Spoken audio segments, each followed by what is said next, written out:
Welcome back to What Arty Noobs with General Disturbance. This is a Valentine II. It's the Tier 4 Soviet Premium Light Tank, and it's located on the south spawn of Redshire. And it's being commanded by MCHammereD, or MCHammereD. And you've seen him before, and he's a member of What Arty Noobs, and he usually plays Arty, but in this particular occasion, he's playing a light tank. Now, what can I tell you about the Valentine? Well, the Valentine, or word Valentine, actually didn't come from any name or that it was given. It actually, funnily enough, referred to it as a code name given to the tank in the design phase. So it didn't actually refer to anyone. I thought it actually might have referred to the person who actually designed it. But it's actually quite a successful little design, and a total of 3,782 Valentines were sent to the Soviet Union as part of Lend-Lease, and they found it quite useful. Quite a tough little tank. It's got good armour, except for, of course, that corrugated area over the engine deck and at the back. It's quite a tough little tank. It's got a 2-pounder gun, but some of the later ones actually did carry bigger guns as the war developed, but the 2-pounder was actually quite good at dealing with German armour during the early stages of the war. Now, he's taken a route that's taken him over to the west side of the map, to the houses near the castle. So this is a Tier 4 game, and this is a Soviet light tank. And let's have a look and see what he can see. Well, nothing yet. There's a couple of enemy in the next valley along. You can't see them from here. You have to go over those hills to spot them. Basically, it's still the same map that it was before, but obviously Redshire, a recreation of the British countryside, does have some subtle differences. Like we didn't see these trees in such detail as we did before. And it just didn't look as realistic as it did, as it does now, I should say. Okay, there's a Valentine anti-tank gun there, receiving fire. Looks like it was receiving fire from that looks, and that looks like that looks have one of the stock guns. But there's a T-28. Can't fire at that or the Panzer 1C, but he can fire at the MTLS. Oh, I think he tracked him, but he's now receiving fire from Panzer F-35, so he needs to back off.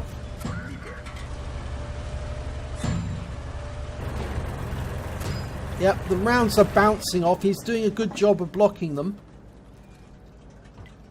Of course, the Panzer S-35 is the French version, or the German version of the French Samura tank, and he gets a good hit there on the MTLS. Oh, that one went over the top, so he didn't get a hit there. There's a Panzer 38NA. That's a Tier 4 light tank. You can get that. No, doesn't get that one into the turret, but should be able to now. Yes, good hit. 49. Type 95 is firing at him now. He's blocking shots. This is one thing that Valentine is famous for. It does block a lot of damage. He blocked a shot for 330 hit points from that T-95. And he's continuing to put shots into that Panzer 38NA. Who's backed off behind those houses, and he's requested fire support. Oh, look at that round came in there from the Type 95, so he's returning fire to them now, and he needs to, because that Type 95 could finish him off. Oh, got a big hit there. He's blocking some of these shots, but the Type 95 can fire HE, so he needs to make sure that he's got the advantage here. He didn't get that one through, but he did that. He's got through the weak side armour. He's firing standard AP at the moment. He's now got a steel wall if he survives. And the enemy is capping, but so are we. And it looks like that T-95 is ignoring everything else and just coming after him. And so is that Panzer 38NA. They know the danger they're in. Okay, can get a shot on that. Lovely there. And another. Finish him off. And he does. Now, Type 95, you're next. Pulls up and takes him out. Beautiful. Using APCR now. pulls forward just a little. Can he get a shot on the BT7? No, he can't, but the M2 medium just hit him. That was an HE round, so he needs to be careful. That went into the tracks, absorbed by the tracks, most of it. You can see where some of these rounds were bouncing off the vehicle. It's got very tough armour, the Valentine. In fact, one of the only weak points is the... Oh, there's an enemy. That's one he needs to be careful. The Panzer 1C can't penetrate his front armour, but can shoot into his rear and get through the engine bay cover, that corrugated cover that I mentioned at the start. And there's a Panzer S35, and he can penetrate him as well through that same area. And a T29, well, he can hit that. Oh, he's all alone now. He's on for a collar battle if he can survive this. But he's surviving against 6 enemies. Killed off the T29. Now, can he get that M2 medium? Well, he's on the other side of that valley. Yep, missed that one. Can he get this one in? No, the M2 medium stopped. He knows he's in range. And he's receiving fire from the Panzer 1C, but the rounds were bouncing off because they were auto-aimed and they were firing at the heavy armour. But the enemy is capping, so he's going to have to do something about that, because otherwise he will lose by default. And the BT7's coming in. Aims, puts a round in, lovely. And he kills off the BT7. And unfortunately received fire there from, well, the BT7, the S35, they're all firing in on him now. But the enemy is still capping, so we need to get to the cap to get a reset. I think actually he's given up trying to get there. He's just trying to maximise his damage. Takes out the Panzer 1C. Can he get the M2 medium? Well, he took a hit there. And it's been tracked. Untracks himself. Firing rounds into the M2. And finishes the M2 off. Now he's got 6. That's his Top Gun. Oh, but the enemy has capped out. So it was a valiant defence on a collar ban off. And he managed to finish off 4 of the remaining 6 enemy when he was all alone, but it just wasn't enough. So let's have a look at the end battle results. So by the way, the win 8 was 7292, and that's just the recorded win 8. It probably was a bit higher. Let's have a look and see what he got. Well, it's an ace tanker for MCHammereD in the Valentine II. He picked up a bruiser medal for at least 5 critical hits. He got 8. A duelist medal for taking out 2 enemy who did damage to him during the battle. A fire for effect for doing more damage than the hit points of his vehicle. A shell proof for blocking more damage than the hit points of his own vehicle. A cool headed for surviving at least 10 ricochets or non-penetrations in a row. A steel wall because he survived the battle and blocked at least 11 hits and 1,000 hit points of damage. A high caliber for dealing the most damage in the battle. And lastly, a Top Gun for getting at least 6 kills.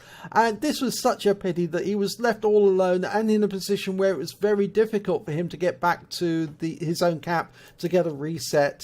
But the enemy did the right thing by capping in that sort of situation, because despite the fact that he was wiping those enemy out one by one, if they had not capped, he probably would have got them all in the end, because he was putting up a really solid defense. So he managed to get the highest amount of damage, 1,054 hit points. He got the highest number of kills, 6, but the Panzerkampfwagen S35, I said that's a dangerous tank, he did manage to get 6 as well.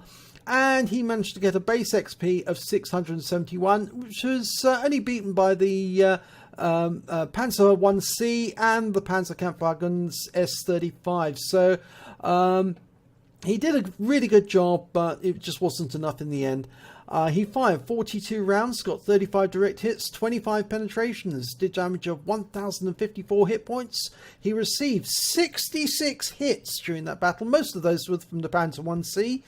7 were penetrations, 59 were non-penetrations because they were blocked by the armour. Damage was blocked with 1,376 hit points, and most of those actually were fired at him by the T95 or the 95 that he was Type 95 that he managed to take out in the end, because he was firing high explosive rounds and heat rounds at him, which didn't manage to connect. So that's why he blocked so much damage. He spotted 3 enemy vehicles, damaged 7 of the enemy, killed 6 of them, did damage assistance of 154 hit points. On a premium account, he earned 34,047 credits. He got an Achievements Award, which was for getting the High Caliber and the Steel Wall and all the other epic medals, for 5,670 credits, bringing his total to 39,717. And after repair and ammunition resupply, he still had 34,977 credits spare. And this is fantastic score for a tier 4 light tank in a losing battle. Even on a premium account, that's even on a standard premium count, that would be good. But for this to be a losing member to get 34,000, that's phenomenal. So he received 1007 XP, got 609 for the Achievements Award, another 808 for the premium vehicle tier, because this is a premium vehicle, bringing his total came to 2,424 experience points for a losing vehicle, for a losing light tank. And again, that is just absolutely phenomenally huge, because you don't normally expect to see that sort of points awarded to a losing team member, especially a tier 4 tank. So that's a very good achievement indeed. So congratulations on doing such a good job at Mohammed, but I'm afraid it was an impossible situation that you were left in, because one of them was playing correctly. He did start capping, and he did the right thing of capping out right until the end. I do actually believe that he did get an invader, or trying to find out which one it is. Yes, it was a T28. He got the invader by capping out at the other end. He didn't get any kills. He did only 255 hit points of damage, and I believe he was on the other valley along, so you never actually saw him during the battle, but you certainly knew that he was there because he was the one who was capping out. So congratulations. If you enjoyed this replay, please give it a like and do subscribe to our channel, but hopefully it'll be your replay that I'll be featuring in the next video.